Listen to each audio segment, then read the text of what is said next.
Today's question is, I have a widow's peak. Should I shave it off? Now I have to tell you, this one is close to my heart, so I have a lot of information I want to share with you today. I've been navigating this for a number of years, and so let's get into it. First of all, let me say, I've always had this bit of a widow's peak. I do still have some biological hair. It's just extremely thin all throughout the top, front, and in the crown. So I don't have a strong hairline. There's not a lot of hair there. And I do have this widow's peak. So when I first got into the world of alternative hair, I started with toppers. And one of my first toppers was from Flock's Hair. God, I just love this color. So this is what's called a closed lace topper. Okay? And it is meant to be worn slightly back from your hairline. So it has to blend in.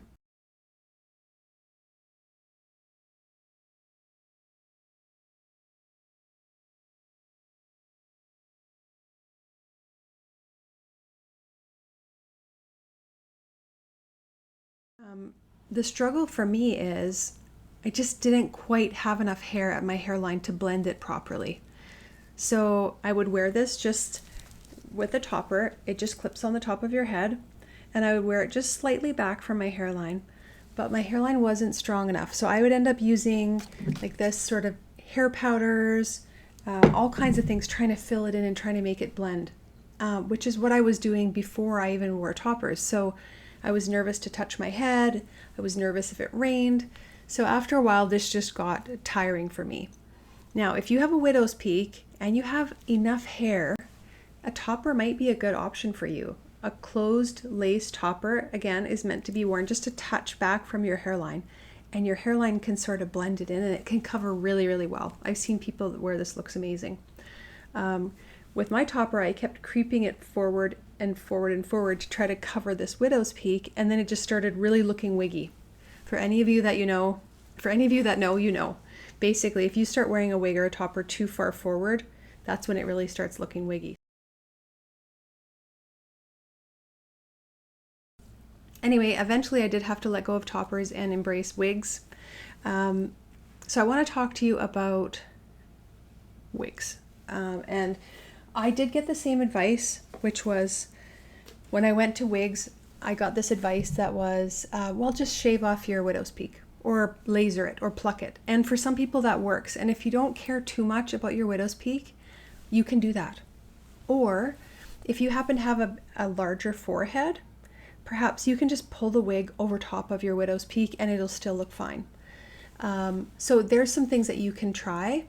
For me, I've had this widow's peak my whole life, and as soon as I try to cover it up, because I tried a few things to cover it up. I tried putting makeup on it. I tried pulling the wig over top of it. It changes my whole face shape, and I just felt like it wasn't me. And so I really did not want to do the option of shaving it off or plucking it. So again, that's an option for you. For me, I didn't love that option. Another thing I've really discovered with wigs and having a widow's peak is the shape of the cap makes a huge difference, and I'll tell you what I mean. So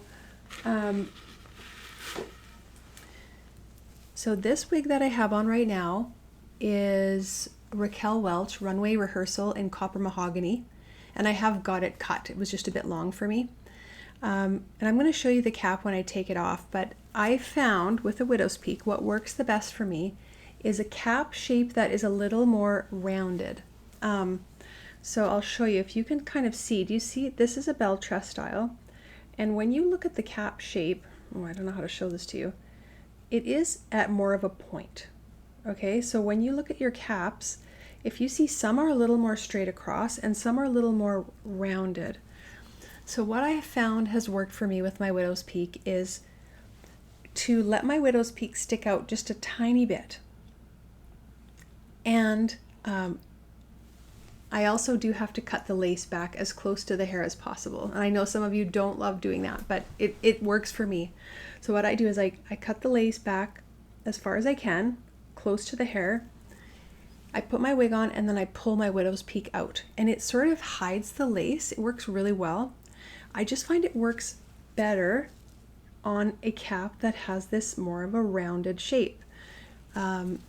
It's significant. So now when I go back to wearing this one, although I love this color and I love this wig, I find I have to then fill it in a little bit because the Raquel Welch wigs that I have, they go straight across.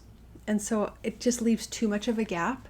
And the difference between my really thin widow's peak and this wig is too much. If your widow's peak is a little fuller, then maybe you can get away with it, right? So and the other trick is that the root of this wig has to be close to your natural hair color for this to work. So I can't stray too much from brunettes or wigs that have roots. Otherwise, I'm gonna have this dark hair and then light hair and it doesn't work. Or you have to dye your hair to match. So there's a few options. So let me back up. Best options for me have been rounded hairlines, cutting the lace as close as you can, putting it on, pulling out your widow's peak, and just sort of blending it in. There's only barely any hair that I have there. But it's amazing.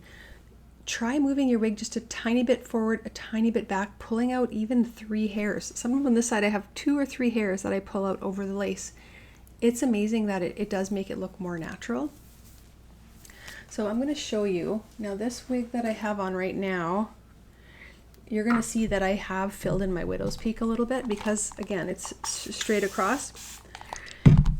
I am wearing a wig grip, but sometimes if I want it to be extra secure, I put just a tiny bit of this Got To Be glued under the edge. Sometimes I don't even do it at my widow's peak, I just do it on either side here. And I take a makeup sponge with water and dab it at the end of the day and it just comes right off. So I'm just going to pop this off and I'm going to show you.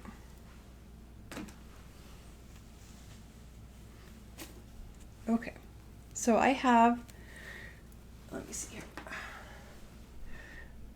here. I have some makeup here. So I'm going to try to take that off so you can kind of see how thin my widow's peak is and my hairline is.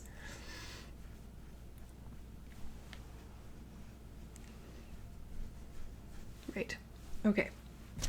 So because I do have some biological hair, I pull out a little bit on the sides, which makes it a little bit easier to blend. And okay, I find that works the best. I want to show this to you. So I hope you can tell the difference. Can you tell the difference? This Raquel Welch wig is more straight across, right? So when it cuts across my forehead, more of this piece shows. And that's why it doesn't work as good. I still love it, but I just find I'm not reaching to it as much because of that. Now, if you look at this bell tress, I'm going to put this one on.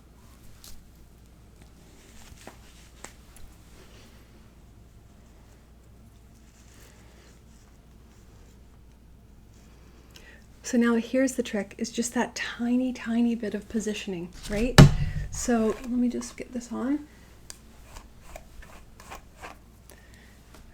Again, this is Belle Tress Stella V, and it is in the color Rich Chocolate Brown R.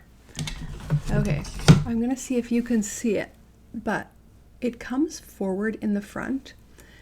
And what I generally do is I just pull out just a little bit of that hair. Oh, geez.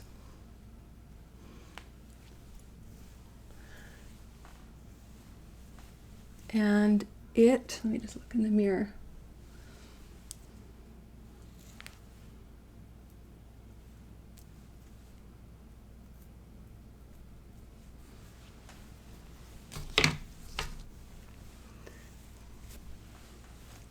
So what I find is just, it's the shape of the cap. And I never, okay, so when I was looking for wigs, I did a lot of searches around widow's peak.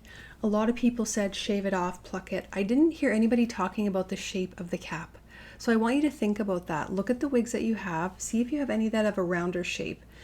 My head circumference is 23 inches, so I am a bit limited as to what brands I can purchase, but the Belle Tress Luxe collection fits me really good. and Raquel Welch fits. I've also have some Gabor in the large size. But the key is for me is looking for that rounded hairline, no matter what type of wig it is. Okay, so I want to show you one more thing, which is a brand new wig that I got. And if you don't cut back the lace, I want to show you what it looks like, okay? So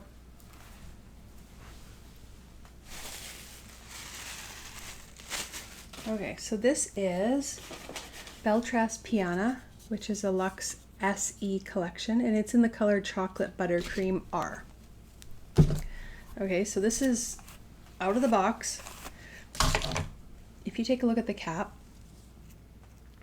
it has a bit more of that rounded shape that I like, but the lace has not been cut. And so what happens is, if you put it on,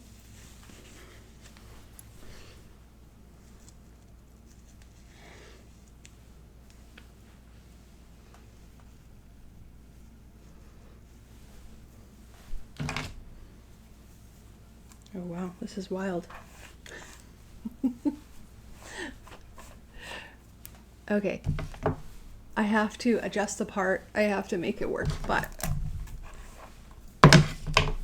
what I want to show you is I don't like this look.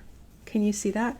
So what it's doing is it's smashing down these hairs, and some people actually wear it like that and they're okay with it. So maybe it doesn't bother you, but I don't like when it presses those hairs flat like that. I just don't think it looks very good. And if I try to bring this wig down, it starts to look really funny, right? It's too far down. I just find all the wigs look more natural the further back I can wear them, but I just don't have a very big forehead. And so as soon as I put it back a little bit, it looks more natural, but you see how it's smashing down the hair that I have there and pulling it. And so you can see that. And I just don't like that look. So what I would do with this wig is I would take my scissors. I just bought some hairdressing scissors that are very sharp. Very, very carefully, just from here to here, I cut it back as close to the hair as I can. And that has been working really, really good for me. So some takeaways for you. You have options. If you happen to have a fuller widow's peak, you can cut the lace back, wear it back just a tiny bit, and that widow's peak will just kind of cover over the lace. I find that hides it better, especially if you're a natural light. It kind of blurs that look and people don't notice as much. So that can be a really great option. Even if you don't have very much hair like me, might just be a few hairs, you'd be surprised at cutting back the lace and wearing that hair over top. When I look at the hairs that are coming out, it's like 5 hairs, but it does make a difference. And for me, it was already a big deal to go to wigs. It was already a big deal for me to look at myself in the mirror and accept myself. And it's such a shock when you suddenly have all this hair. And so to change my face shape and to get rid of that widow's peak, it felt like too much. It was too much for me. And so I'm learning to work with it. Some days I do think it would just be easier to just shave it off and I can wear my wigs wherever I want them. But overall, I feel like there are some advantages to having a widow's peak. It feels a little bit more natural. And yeah, I hope that's helpful for you. If you're navigating a widow's peak and you want to drop some questions, I might have an answer. I've been navigating this widow's peak for a long time, so I hope I can help you. Let me know what you think. I hope this is helpful.